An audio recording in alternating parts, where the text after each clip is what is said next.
Bueno, primero, buenos días, de reiterativo.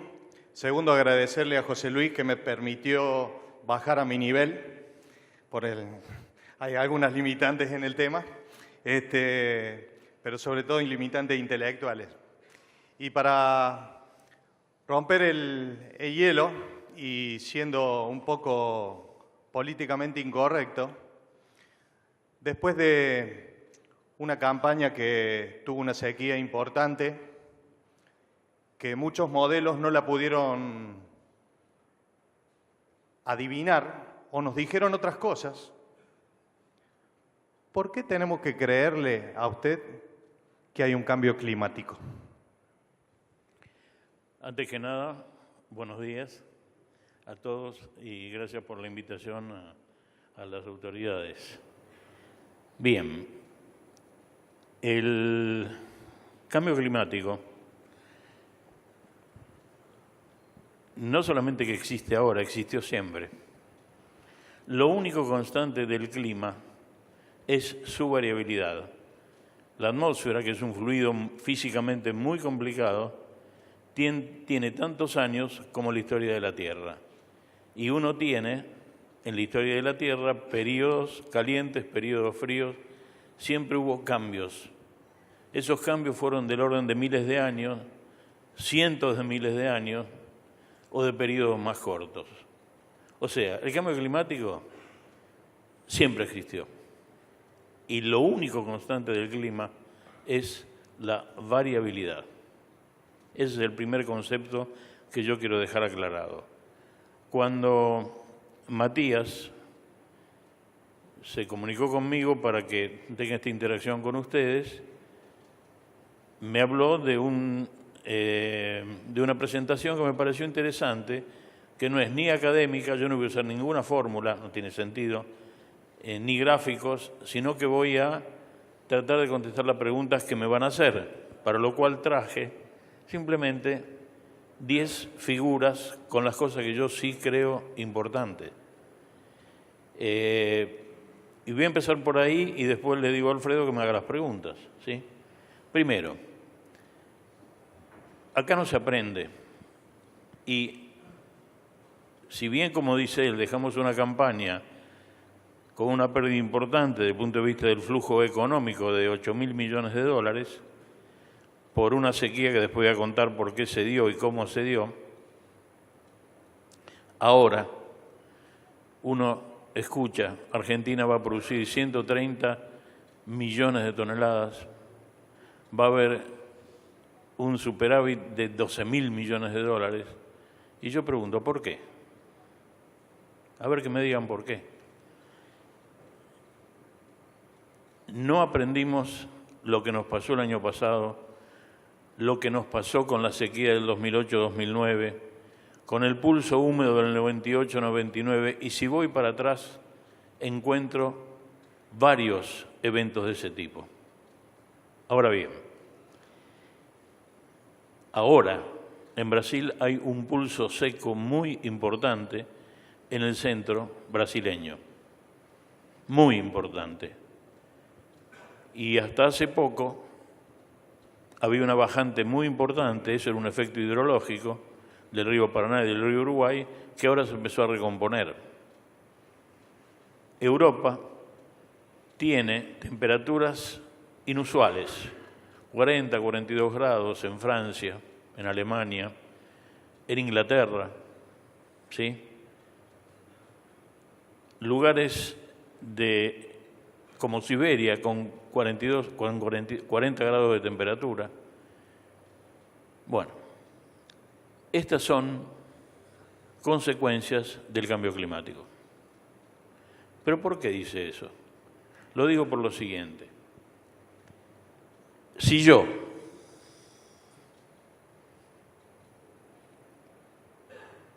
¿el cursor cuál es? Este de acá, ¿no? Sí. Sí. Siempre existió el cambio climático. El presente se debe a las emisiones de gases invernadero, EGI. Esta es la explicación de por qué hoy hay un cambio climático como el que estamos teniendo. el que transitamos tiene origen en los gases invernaderos y el más importante es el dióxido de carbono por combustión de hidrocarburos y carbón para generación de energía. Los combustibles fósiles son el 85% de la fuente primaria de energía. Y les recomiendo que puedan bajar este libro que lo hizo un gran amigo mío, el doctor Vicente Barros, y la doctora Camiglioni, que se llama La Argentina y el cambio climático, de la física a la política. Es excelente. Bien, yo lo que quiero decir es esto. Los gases invernaderos empezaron a inyectarse a la atmósfera en forma interesante desde el año 1750, o sea, cuando nace la Revolución Industrial. Y el aumento de estos gases invernaderos, que después voy a decir cuáles son, pero antes quiero decir algo. Todo lo que yo digo lo tengo documentado. Soy un científico, no un charlatán. Y nosotros decimos cosas porque las comprobamos o empíricamente o teóricamente, que es la parte más interesante, ¿sí? con las herramientas que nos da la física. Entonces, los gases invernaderos, ¿qué es lo que hacen? Modifican el juego radiativo de la atmósfera. Al modificarse el juego radiativo de la atmósfera, se modifican las circulaciones. Y esos gases invernaderos son los responsables del cambio climático presente. Y eso está comprobado porque se corrieron modelos con la inyección de esos gases o sin la inyección de esos gases, y los resultados que obtuvimos con la incorporación de los gases explica el aumento de temperatura. Señores, la atmósfera se calentó 1 grado centígrado en los últimos 100 años, tanto como en los últimos 1000. Y el cambio climático, y esta es la principal o el principal mensaje que les voy a dejar, lo que hizo fue aumentar la frecuencia de las anomalías. Por eso, hoy no puedo hablar por cuestiones de tiempo de tendencias climáticas para este año, que va a ser un año muy interesante climáticamente. Pero el ingrediente de esta campaña no va a ser un niño que ya se está instalando, va a ser la anomalía que puede aparecer por efecto del cambio climático. Si yo quiero mostrar lo que dije rápidamente, desde hace 10.000 años estamos en un periodo que se llama el Holoceno. Es una clasificación geológica que comenzó con una era glacial, ¿sí? Y desde la Revolución Industrial hasta ahora, desde el año 1750, un científico que trabajó mucho en problemas físicos, en realidad Craten es químico, pero son problemas de físico-química, ¿sí? De una definición muy interesante. Él dice que desde el comienzo de la era industrial entramos en el antropoceno. En el Holoceno, el cambio climático fue en una escala grande. En el Antropoceno, que comenzó hace 200 años, el cambio climático se debe a las emisiones de los gases invernaderos, anhídrido carbónico, óxido de nitrógeno, metano, ¿sí? Ozono y vapor de agua, ¿sí? Esos gases tienen una proporción pequeña en la composición atmosférica, donde lo que domina es el nitrógeno y el oxígeno, casi el 90%. Esa composición pequeña es modificada por el hombre y produce justamente en un rango, tengo que usar una palabra técnica, que es el infrarrojo, del equilibrio radiativo. Digamos, esta es la superficie de la Tierra. Es muy fácil de entender. La energía que llega del Sol es transparente, llega sin ser filtrada en onda corta. La que refleja la Tierra es en onda larga.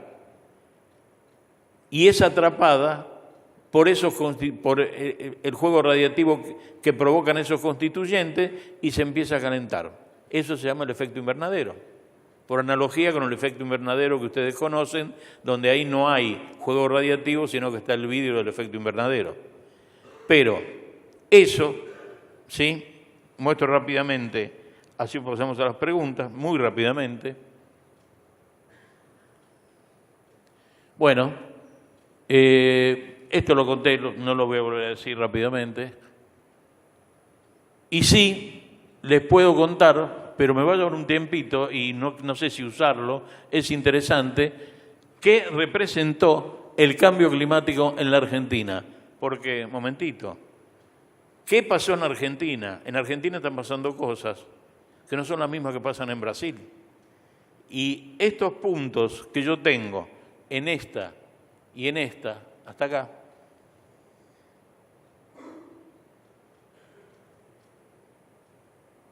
son los puntos claves de cómo el cambio climático influyó en la Argentina. Voy a contar los más interesantes para ustedes. El primero, desde el año 1960 al 2000, Argentina tuvo mayor precipitación. No en todos los lugares. Eso hizo que la frontera agrícola se corriera casi 200 kilómetros hacia Córdoba y San Luis. Zonas que no eran productivas, ahora lo son. Ese fue el principal factor que le dio a la agricultura nacional 20.000 millones de dólares, aproximadamente.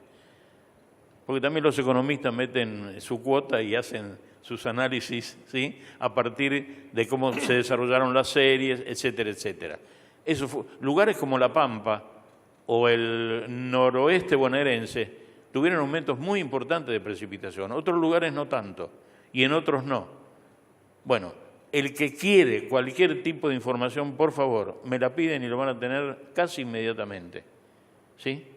Casi inmediatamente, porque no es lo mismo el NOA que el NEA, que la provincia de Buenos Aires, y no se puede, evidentemente, desarrollar todo, ¿sí?, en tan corto periodo de tiempo, y yo quiero respetar los tiempos.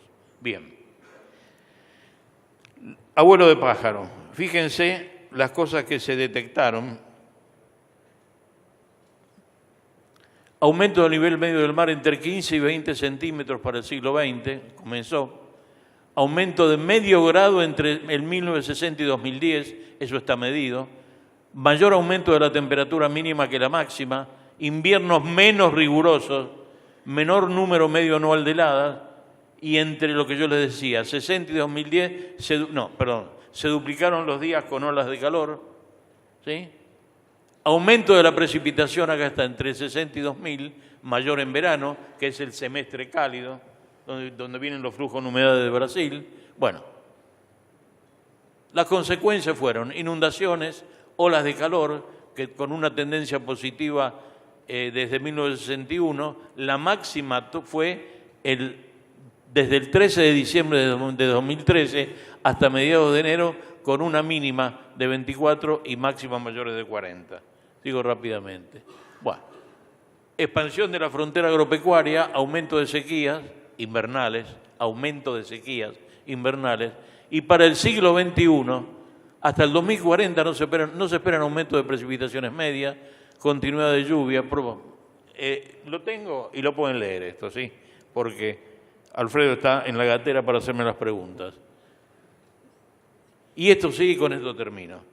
Mi punto de vista para una adaptación tecnológica al cambio climático, porque acá no es cuestión de dialéctica, es cuestión de física, de dar respuestas numéricas y de generar esquemas que le permiten a uno tomar decisiones, ¿no? En ese sentido, quiero acotar. El cambio climático tiene escalas largas, cientos de miles de años. Para los sistemas de producción agropecuaria puede hacerse el siguiente circuito, que es el siguiente: definir una región, identificar las variables que inciden en el sistema de producción. El cambio climático, si bien es de escala larga, debe abordarse con sistemas de medición de las variables productivas en el corto plazo.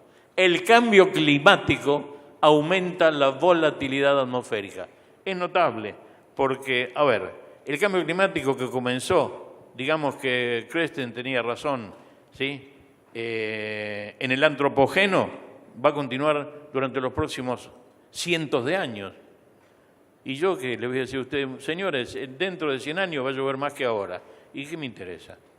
Esa es la realidad. Entonces, es increíble, pero la receta para mí, para nuestro grupo, es seguir el cambio climático en escalas cortas, medir y tratar de entender lo que yo llamo, así para que se entienda, ¿sí? Cazar las anomalías climáticas. Es decir, diseñar y disponer un sistema de monitoreo, utilizar los pronósticos numéricos y los aspectos fenomenológicos para tratar de cazar anomalías climáticas. Y cuando pongo utilizar los modelos numéricos, es porque los modelos numéricos no tienen predicción más allá de 5 días. Y después están los modelos climáticos, que es otra historia, pero que también tienen un skill, un rendimiento bajo. Y eso es lo que hay que decir. ¿De acuerdo? Hoy el clima, y con esto termino, es la variable peor utilizada en la agricultura nacional. No tengan ninguna duda. Aparecen un montón de cosas. Octubre va a ser lluvioso. Diciembre va a ser muy caluroso y me parece que seco. Mentiras. Nadie puede decir cosas como esas. ¿Sí? Los pronósticos climáticos se tratan de otra manera. No los puedo tratar en este momento, pero se tratan de otra manera. Y como los pronósticos no funcionan numéricamente, hay que recurrir a tratar de entender qué pasa con el Atlántico, con el Pacífico. Hay que poner fenomenología. Bueno. Perdónenme por la rapidez.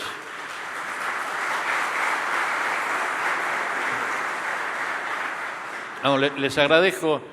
Ustedes son muy gentiles conmigo, realmente, ¿no? Porque esto a mí me genera una cuota de angustia muy grande. Es decir, hay que generar en la parte climática herramientas para la toma de decisiones.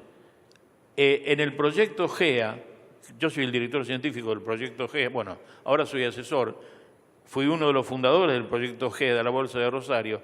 Tenemos una red de estaciones, de 40 estaciones automáticas, y ahí podemos cazar anomalías, podemos pedir, podemos entender. La muchología no sirve. Che, ¿sabés que en Junín cayeron como 300 milímetros? ¿Sí? O decía esas pavadas, no, septiembre, octubre, va a ser... No, hay que decirle al usuario lo que se puede y lo que no se puede hacer. Y yo traté muy rápidamente de contárselos. Bueno, creo que nos tenemos que ir. Ya está. No. Pero bueno, vamos a hacer unas preguntas. Voy a alterar algunas preguntas porque con el marco que usted dio en esto, ¿qué hacemos los técnicos en base a lo que usted dijo de nuestra memoria corta, de que no nos acordamos de lo que pasó? ¿Qué acciones tenemos que tomar para cambiar nuestro sistema productivo, si hay que cambiarlo? ¿O qué medir para interactuar con estos pequeños datos, pero tan importantes que usted nos ha planteado? Excelente pregunta. Y voy a responderla y de paso voy a matar 2 pájaros de un tiro. Si son 3, mejor.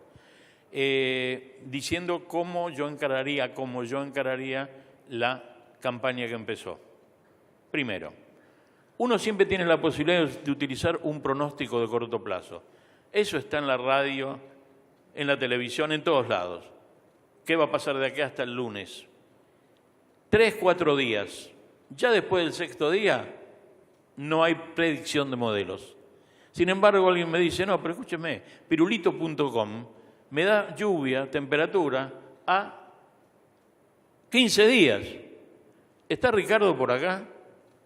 Bueno, Ricardo hoy me hizo acordar una cosa extraordinaria. Cuando yo interactúo con él, extraordinario, Agrositio realmente es extraordinario, empezamos a interactuar y él me dijo, José Luis, vos me estás dando un pronóstico de 3, 4 días, pero la gente me pide más.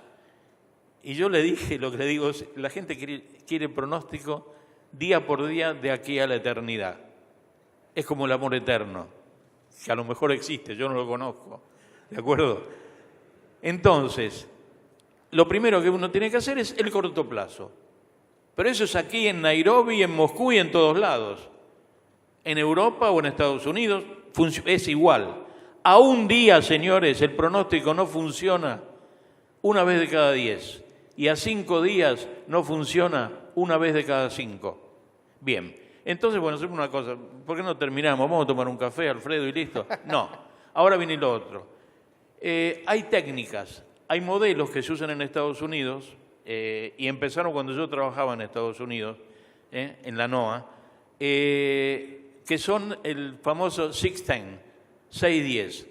Lo que hacen es dar una tendencia después del día 5, del día 6 al día 10. Nosotros lo tenemos ese producto y lo hacemos para algunos usuarios. Y ahí no se da día por día, se da más o menos qué puede pasar, si la semana va a ser seca, va a ser húmeda, porque pensamos que va a entrar un frente o no. O sea, llegamos hasta los 10 días. Eso lo tienen que hacer permanentemente. Después, hoy les digo, el Pacífico, que es el principal forzante, está en situación cuasi neutra y vamos hacia un niño de baja intensidad. Cuando hay un niño, hay un 80% de probabilidad de que las lluvias entre noviembre y marzo estén por encima de lo normal. El niño es una bendición para la agricultura nacional. Y hoy, por un efecto de la escala grande y del mayor indicador que es el niño, vamos ganando 1-0. Hay buena humedad, el trigo se está desarrollando bien, sobre todo en las zonas núcleo, ¿sí? Los argumentos que hay, mejor dicho, los hechos que hay de sequía en toda la zona oeste de Argentina son estacionales. Esto se revierte a fin de septiembre, eso es estacional. Las medias en Córdoba en invierno son de 5 milímetros por mes. ¿De qué estamos hablando? Y se cumplió, ¿de acuerdo? Y estamos en una situación interesante y con un niño de baja intensidad tenemos un partido que vamos ganándolo 1-0. Lo digo así para que lo tengan gráficamente. Pero escúcheme una cosa, y usted dice que hay un 80% de probabilidad de que la cosa funciona bien, estadísticamente, y el otro 20%, y un bloqueo, una inundación. Los bloqueos son situaciones donde, si el bloqueo es seco, un centro de alta presión, como el que se instaló a principios de noviembre del año pasado, se estaciona. Son esas situaciones como hoy, mucha radiación solar, cielo totalmente despejado, y si el centro de anticiclón sigue estacionándose, 1 semana, 2 semanas, 3 semanas, aumento de temperatura, mucha radiación, los frentes de baja presión que provocan las lluvias se van por el Pacífico o por el Atlántico, 2 meses sin llover. Nosotros lo seguimos bien ese fenómeno, está escrito, por eso lo digo. Es más, al mes y medio, una de las personas de mi grupo, muy bueno, que trabaja con pronósticos, le digo, Leo, ¿cómo sigue esto? Y me dice, mira, pensamos que hasta marzo. Inmediatamente le mandé un WhatsApp o un email, no me acuerdo. Leo, te equivocaste. Me querés decir hasta febrero porque creo que lo consulté el 25 de enero. No, José Luis, me dice hasta marzo. Y no se equivocó. Había un bloqueo tremendo. Cuando eso sucede, ahí empiezan a tomarse decisiones, empiezan a tratar de resolver el problema de la mejor manera que se pueda. Entonces, vamos a tener un año interesante, ojalá, porque ahora el hecho de que la Argentina va a producir 130 millones de toneladas métricas, ¿sí?, es un deseo y ojalá que se cumpla, porque como estamos económicamente, sería un caos que otra vez tuviéramos un palazo, sobre todo en la soja o en el maíz. Hoy, en el caso de la soja, Estados Unidos produce una cosecha buenísima, Brasil siembra más y va a producir más, el complejo americano le va a poner más de 200 millones de toneladas, de ahí que la soja sea tan bajista, ¿de acuerdo? Bueno, entonces, eso es lo que yo recomiendo. Corto plazo, un poco extendido, utilizar los indicadores climáticos para el diseño de las siembras. Este año yo sembraría, de acuerdo a lo que dice la historia del lugar, porque no vemos un pulso húmedo, un pulso seco como anomalía por Pacífico, ¿sí? Y esa sería la forma de operar y después seguir buenos pronósticos. Primero, no preguntarle al farmacéutico, porque en clima se lo consulta al farmacéutico, cuidado. Saber quién produce esa información, qué antecedentes tiene para producirla, y se van a encontrar con tantas sorpresas, ¿sí? Por eso recomiendo la página del Servicio Meteorológico Nacional, y de las otras no quiero hablar. José Luis, ¿y eso lo podemos dividir en regiones? ¿Se puede especificar esta generalidad a alguna región específica? Porque acá estamos de todo el país. Sí, nosotros tenemos un producto para la región pampeana y San Luis, ¿sí? Esa es la región para la región pampeana. Un producto para el NOA y un producto para el NOA y un producto para el NEA. El NEA va a cumplir, el NEA está ganando 1-0, el NOA no. El NOA, cuando hay un niño, ¿sí?, aunque sea débil, juega a déficit de lluvias, ¿sí? Y es lo que está ocurriendo, y que puede llegar a ocurrir. Se puede dividir, yo les diría, en la pampa húmeda hasta el centro de la provincia de Buenos Aires, el sur y el sudeste bonaerense, los que son de esa zona, están sujetos a la física del Atlántico, ¿sí?, a los aportes de humedades del Atlántico, el NOA y el NEA. Esas son las regiones que se pueden dividir y ahí estamos jugando en todo el espectro de la República Argentina. Nos quedan 2 preguntas y para ir redondeando. No, por favor. La primera es, ¿y esto afecta a la salud humana? Claro, siempre afecta. Sin cambio climático, la variación de humedad y de temperatura genera problemas, sobre todo en enfermedades tipo alérgicas, y el cambio climático tiene efectos también en la biodiversidad y en la salud humana, sin lugar a dudas. Para ir terminando, ¿qué rol debe o está haciendo el Estado en esto en función de esta variabilidad tan marcada que vemos y estos eventos tan marcados para generar alguna acción como ser seguros multirriesgos? ¿Existe alguna posibilidad o debemos requerir alguna posibilidad de eso? Desde mi punto de vista, el Estado está trabajando bien. La Secretaría de Medio Ambiente, el Servicio Meteorológico. Yo, por ejemplo, el doctor Barros era representante argentino ante el IPCC.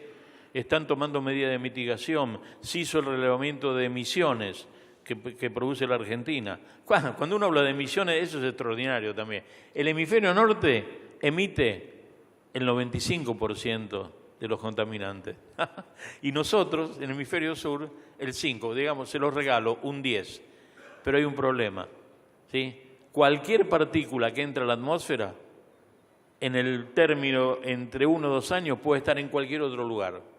O sea que la contaminación del hemisferio norte no es que quede en el hemisferio norte, va para toda la Tierra, ¿sí? Y el Estado yo creo que está trabajando bien, los científicos están trabajando muy, muy bien. Es un problema bastante complicado, pero se está trabajando bien.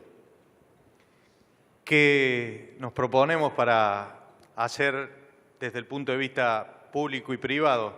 Tratar de, como instituciones cooperativas, ACA, acciones de investigación, acciones de cuidado, de formación, de trasladar a la gente por lo menos una claridad como la que nos presentaste. Bueno, hay una cosa que sí se podría hacer porque hay un clima, una atmósfera y muchas aplicaciones. No es lo mismo el señor que tiene un requerimiento en la producción agrícola que el señor otro, que tiene un requerimiento para operar en el mercado de futuros y opciones, donde está el Weather Market y una serie de herramientas que son fantásticas. Hoy, por ejemplo, lo que el mundo está viendo para la soja es bajista en el término a largo plazo. ¿Por qué? Porque si el niño opera como debería operar, el 1-0 se puede llegar a ser 2 o 3-0 y ahí vamos a tener una buena producción de soja en el Mercosur y eso va a seguir siendo bajista. O sea, hay otra aplicación que es la energía, el clima para la energía. Otra aplicación muy importante, que son los seguros multirriesgo o los seguros paramétricos, ¿sí? Porque en la Argentina el seguro que funciona es el granizo, es una garantía firmada, ¿sí? Es un fenómeno aleatorio que incide en algunos lotes, pero cuidado, si viene una sequía importante, ahí es una región la que se ve afectada y las compañías o recurren al Estado, como es en España, en Estados Unidos, en otros lugares, o evidentemente a reaseguradoras, que acá en la Argentina es München, es una empresa alemana muy buena, muy buena.